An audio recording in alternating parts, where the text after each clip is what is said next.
SegMint, the short version of what it is this: it's a self-custody platform with a focus on security and shared ownership. The more immediate option, I think, is bringing entire gaming ecosystems to the masses with multi-SegMint keys. This is Matthew Bartlett. He's head of NFT community and Web3 at VanEck. And he has great taste in collectibles.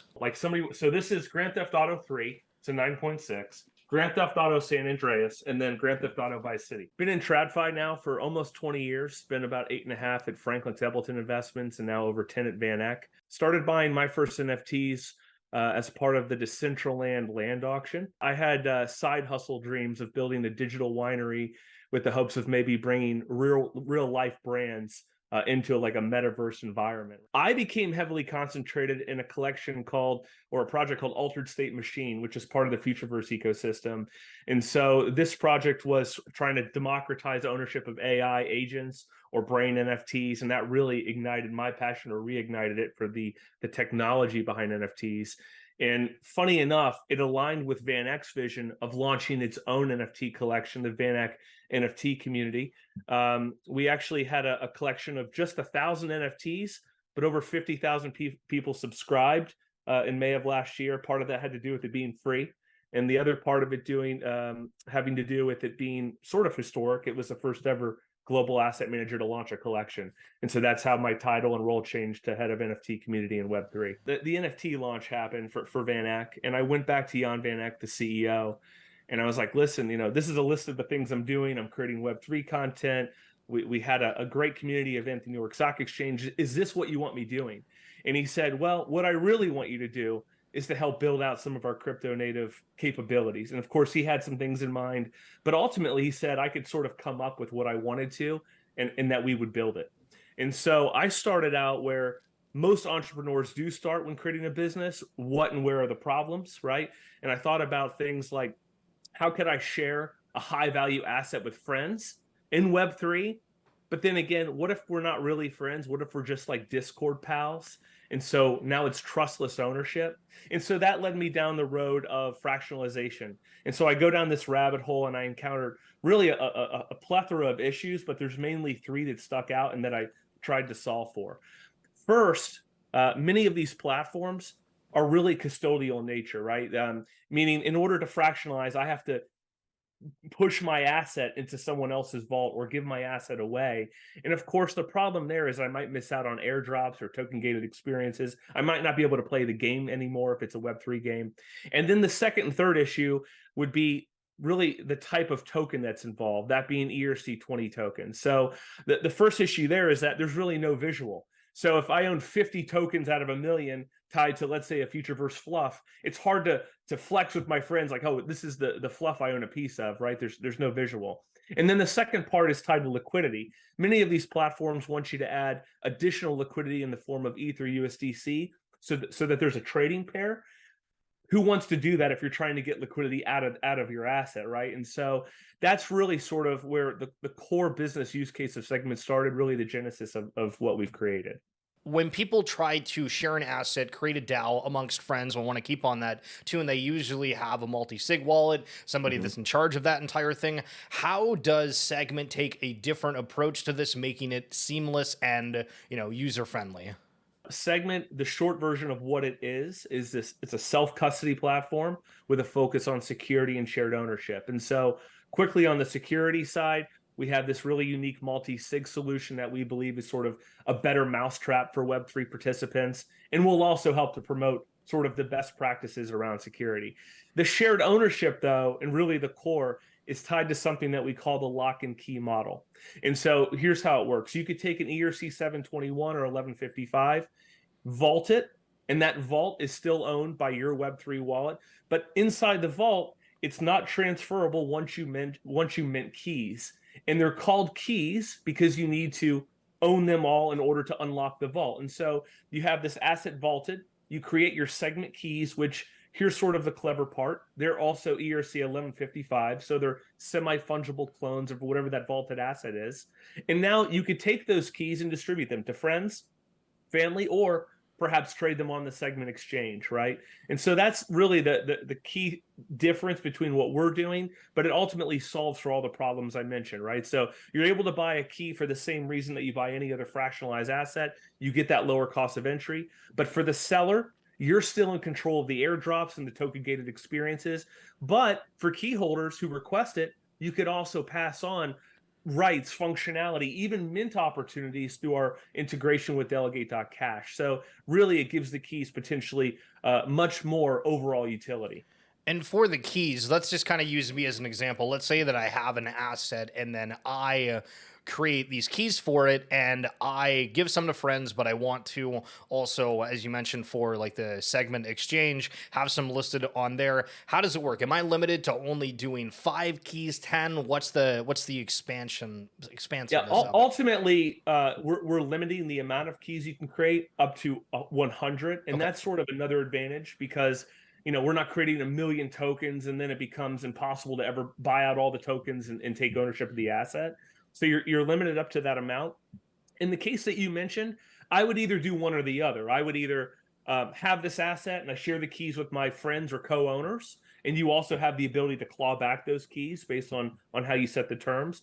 Or you have an asset where you want to get liquidity from. You create 10 keys, you hold on to one, you sell the other 9 to get some liquidity, and maybe even build community around that shared asset. For the exchange, is there a limit on the pricing? Because I'm just trying to think, okay, so let's say I end up not making 100, but we'll go like 50 Mhm. and say I keep the majority of that, but a couple of the keys that I sold, but then I decide I want to go and then buy those ones back. Is the price determined by that key holder? Is there any kind of way that it's following the market trends of that specific asset, or how does that look?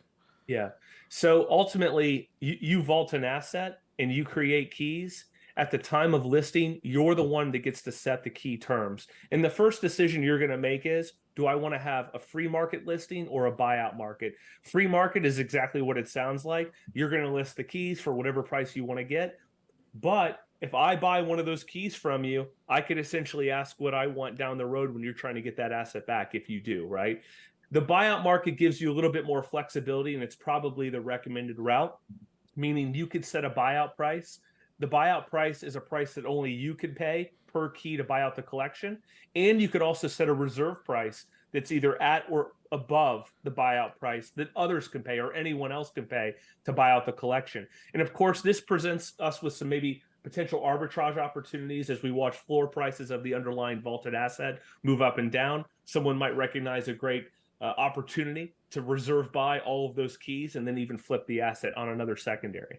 When we're talking about blockchain, I want to just get your general thoughts here for a second because it feels like it's a new wave of incentivization for people. It's a new way that we interact with one another in a digital way, and it's all incentive driven. So I'm curious just your general thoughts on how that plays a part in bringing the blockchain to completely different heights in which we've seen before, and then how SegMint is handling their incentives to users of their platform. If I was to think about, here's one of our project partners is Watches.io, right?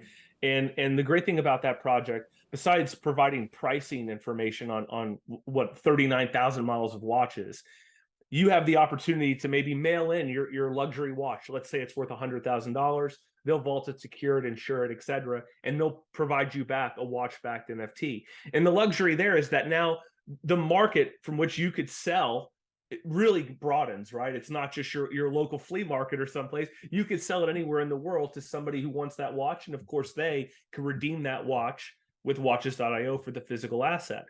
Now, take it a step further. You bring your watch-backed NFT to SegMint. You create keys, which of course provide that lower cost of entry. I can't afford $100,000 watch, but I might be able to afford a $1,000 piece of one. And so now you get more people involved, and you're able to build more community and more action around the price of that watch, and potentially allow people to trade it, right, based on some underlying value. In terms of incentives, there's a host of things that we're doing. One of the issues that we ran into up front, just being a Web3 degen myself, is because we're part of VanEck, a regulated financial services firm, we need to not just play by the rules, but we need to sort of champion the way forward in terms of working with regulators and being compliant. And so we are going to ask that if you are a SegMint user who wants to create keys and then trade on the exchange, you're going to have to complete KYC. And that, for a lot of people can be a big hurdle, which we understand. And so one thing that we're doing to incentivize users is to allow those who verify their KYC to collect an onboarded NFT. It's basically an adventure NFT. And as you use the platform, you're going to accrue XP or experience points. And those XP points can be used for either on or off-chain rewards or to level up your character. Now, taking that a step further, behind all of this, there's a full storyline of quests, right? Users will make choices and there will be consequences to those choices. The hope is to have a truly unique platform experience that feels like a game. There's both single and PvP campaigns. There's a lot of utility there, but there will be a token that will be in development, and ideally, based on right now and based on where your jurisdiction is, the level of that character might indicate the type of token allocation that you'll receive. And that would ultimately be a pretty solid incentive. Yeah, for sure. It feels like everyone's having a token at this point. And that's something that I wanted to briefly touch on here. For you, what was the rationale for wanting to do a token or for having these kind of extra incentives? Obviously, you want to get people on the platform and whatnot, but do you have a grander vision for what this can be used for? The token itself? Yes. Yeah, so it will be a native utility token. You'll be able to use it to maybe purchase keys down the road for different features that you could pay for, creating SegMint safes and other ideas. Ultimately, when we started out, I was really impressed with Blur. I mean, you can't deny how they took market share so quickly, and it's like why don't we just copy that, right? Well, we can't. We can't based on we're a part of VanEck and the way things work on the regulatory side. So knowing that we couldn't kind of start with a token claim, I wanted to do the NFT first. And it was important to me that we didn't just reward, and I'm sorry to all the OG ape holders and others in the ecosystem, I did not just want to reward people who were early to the space with a bunch of tokens that they really didn't earn. I know you were early, but you didn't earn the SegMint token. We wanted to really reward the people who use the platform, right? Because they're the ones maybe putting capital into it, and they're the ones using it and giving us ideas and growing it. I want them to benefit, the most. When we're looking at the future of what this platform can look at, I think that it's with a interesting view, because when we look at the past year, there's definitely reasons for SegMint to exist, but because now we are really honing in, I guess, on this digital revolution where everything becomes an NFT, which anybody who hates the term NFT, they're really not going to like what's going on here. But for the future prospects, the future use cases, obviously we haven't even really dived into the real world asset component of what SegMint is going to offer. What are some of the things that people watching this right now might not think can happen in the future, or might not realize what SegMint can offer, but it's slowly going to the picture is going to come into focus? I'll give these examples, and just keep in mind, these aren't ready today. But when you think of that lock and key model that we just spoke about, this is what it could lead to, right? So one would be, I see a future where this series of smart contracts could potentially disrupt businesses like Airbnb and timeshares. You could have an instance where someday we tokenize your vacation property, right? And then you come to SegMint and you create 52 keys representing the weeks in the year, and people are trading different weeks in the year just to have access to your home, whether they get the chance to rent it or maybe they just pay a cleaning fee. You could sort of recycle that model across private jets and collectible cars, etc. The more immediate option, I think, is bringing entire gaming ecosystems to the masses with multi-SegMint keys. And that's where maybe a key is tied to a vault with 4 different gaming assets. And as the key holder, you can ask for delegated access to play with the car one week or play with the rocket ship the next, right? And that would be like the rent before buy model, but it would allow people in projects to build their community and let folks try it out. On that note, we will support multi-asset vaults, including the ability to vault ERC20 tokens. So you could technically build, let's say, keys that represent allocations of wide swaths of tokens. This is one of those use cases that would come with a lot of regulatory scrutiny. So technology wise, it's possible, probably not likely from the start, right? But overall, just lots of potential. I think the team and I are also honestly curious about what use cases arrive just from the community test driving the ecosystem that SegMint's building, and see what we could add on to.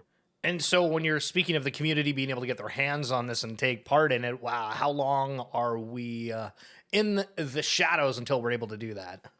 Yeah, so we're going to launch in February, at the very end of February. Uh, I'll be at NFT Paris on 23 on February 23, 24th. We're going to do a large workshop there with 200 seats. So if you're there, come swing by, collect a POAP. It'll help you get a more rare NFT for when you do sign up. But that would be the idea. February and on, we're going to be live and ready to go. So you talked about the different future use cases, the smart contract integration, and as we're going on about what the future entails, how does it look from a security perspective? Is it something that you guys have a lot of audits? If you are making all this new coding, just give us a little bit of insight on that regime. Yeah, so we just completed audits with Hacken. I think as of right now, we've done 3 high scores. We just had our safe audit, which you could imagine is probably the most important, got a 10 out of 10. And so obviously security is a big focus. On the note of security, I do want to share maybe one story with you, just along the lines of multi-sig solutions. Many folks might remember late spring, there was a certain Web3 hardware provider that came under fire for sharding private keys, right, encrypting them, and then maybe those keys were held by third parties. I think overall the community wasn't thrilled with that, and so at that time, we sort of leaned into the core of the platform, which is the vaults and the safes and in the security aspect. And so I bring that up because one really solid use case that folks should pay attention to when we launch, whether you're interested in keys or not, is the ability to create SegMint safes. The best practice here is similar to other multi-sig solutions. Have at least 3 authorized signers, have a majority threshold. But this is why. If one of your wallets gets compromised because you clicked on a bad link, it's not the end of the world. Go to SegMint, add a new signer, remove the compromised wallet that's a signer. Your vault is secure. Everything's fine. Doesn't mean you need to go crazy and click on it on all links that you could find, but it is a solution that I think means that you almost don't need a cold storage wallet. You really just need to have a multi-sig, and because again, one bad authorization could cost you everything, and SegMint fixes this. And for your partners, when you kind of do a little bit more of a deep dive on SegMint, you guys already have some partnerships laid out before you guys are even live and running. So obviously, this is something that is starting to pick up steam, if you will. Who are some of the partners you guys are with? And if there's anybody watching that hears about SegMint that thinks, hey, these guys might be a good partner, what can you guys offer them, or how do they get in touch? Probably our first partner was with Mintangible. Intangible is collecting IP rights for creators, artists, and so you can establish whether your art comes with rights for commercial use or personal use. And so we're building that into the SegMint platform. So if you're an artist and you want to mint a collection and you want to have those terms of use kind of stamped into the metadata so that people know what they're buying and what they can do with your art, that's a really good partnership and product that we're putting out there. We've partnered with with a generative artist, Andrew McWay, who's going to give us 100 pieces of his art to add to our reward store. So it's an exclusive collection to SegMint. Watches.io, of course. Any platforms out there that are tokenizing real world assets, like watches or cars or any other ideas, come talk to us. The real world asset component, I want to expand on that because I feel like there is a lot of people talking just generally about how real world assets are one of, if not the real next step to bringing blockchain to the masses, and it's undervalued. There's all these different things going for it. Obviously, SegMint's one of them. But how important do you think that component is to the broader space, and how do you think SegMint can lead the charge in making that more accessible? Well, I think you're seeing it now with Courtyard.io. I mean, they're selling out their Pokemon packs every week in 45 seconds. I don't want to make a call on what the value of what people are getting there, but people do not seem to have an issue with paying, let's say, $99 for a single card that's graded. Some cards are worth quite a bit. Some cards are worth less. but I do think that people like the idea of knowing that there is a physical item at the end of this if I really wanted to collect it. You could see more and more of that, right? I mean, maybe the days of going to sport collectible card trade shows, I don't know if it comes to an end, but you might see more folks going to places like Courtyard or 4K Protocol and other platforms to tokenize those assets and get them into a much larger market. So when you're talking about SegMint and the RWA, let's use the watches.io as an example. Let's say that there is like 10 keys and I end up buying all of them. Is that something then I tell you, hey, I have these keys. I want you to then sell that watch and send me money? No, or is it, how does that exactly work? Yeah, so we're not actually tokenizing the watch, right? Let's use a real example. Let's say you went to Courtyard and you were one of the lucky ones that got a $100,000 Charizard card for Pokemon. Now, who are you going to sell that card to? There's not a lot of people willing to pay $100,000 for that card. So you could take that card. It's owned by your Web3 wallet, vault it, create keys, create 100 keys at 1,000 a piece, and have those trade. Now, a month later, you come along and you purchase all of the keys and you take ownership of that underlying asset. You would then go to Courtyard, right, and redeem for that physical item. You wouldn't come to SegMint. And again, that's part of the self-custody nature of the platform. We're not the ones redeeming for the wine or the car or anything. We're going to let the individual platforms take care of that. But you will have an idea of what the sort of the rights and obligations are of those different platforms in terms of how you get your asset, right? How you get the physical version.